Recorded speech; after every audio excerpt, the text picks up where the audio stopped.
Welcome to home ec class. Today we're making chocolate chip cookies. First of all, you want to get out all the materials you'll need for your cookies. You're going to start off with your margarine. You want to drop it in your bowl and use the back of your spoon, not the front, to work it against the side of the bowl. The directions tell you to cream your margarine. That's what you're doing here. You want it to be soft and easy to work with before you add anything else. Your next step is going to be to add your sugars. So you have to level your sugar before you can add it. That makes sure you have the right amount. So scoop it up, use the back of a butter knife or the levelers in your drawers to make sure that your sugar is even with the top of the measuring scoop. It's a half a cup of sugar, white sugar, and then you're going to add a quarter cup of brown sugar. Make sure you use the back of your spoon again, and you want to work those sugars into your margarine.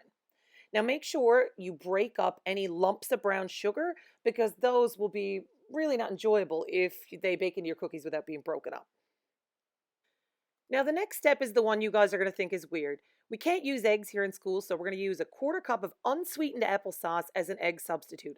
I promise you'll never know what's in your cookies. You absolutely can't taste it, and it's an excellent binding agent for your cookies.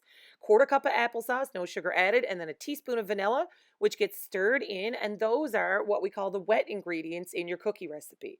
Make sure you blend it together really fully. It's going to look a little weird for a few minutes, but once you start adding the next ingredients, it'll all come together.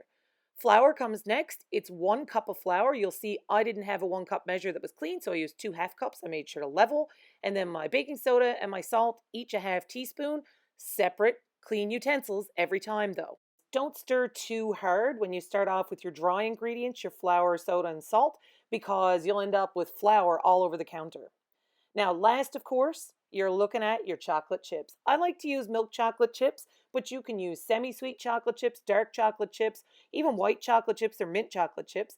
I personally really enjoy half a cup of milk chocolate and half a cup of white, but as long as you put in 1 cup of chocolate chips, you'll be good to go. Make sure you stir them in fully. Your batter should look just like this when you're ready to start putting it on pans. These cookies are drop cookies, so you're going to use a regular spoon like you'd eat ice cream with and a butter knife to scoop up your cookie batter, and then you're going to drop them onto the cookie sheet with the help of your butter knife if you need it. So you preheated your oven to 325 degrees. When you pop these in, they need about 10 to 12 minutes to bake. Make sure you set your timer so you don't forget about them or burn them. When you've got one tray of cookies ready for the oven, you can go ahead and pop those in and then get your second tray started.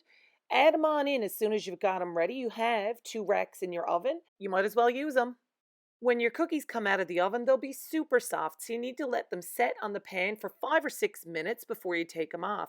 When they're ready to come off, they should be more like this texture. Set up, solid, not going to fall apart. And you want the bottoms that golden brown color. And there you have it, chocolate chip cookies, ready to go. Happy baking, Cardinals!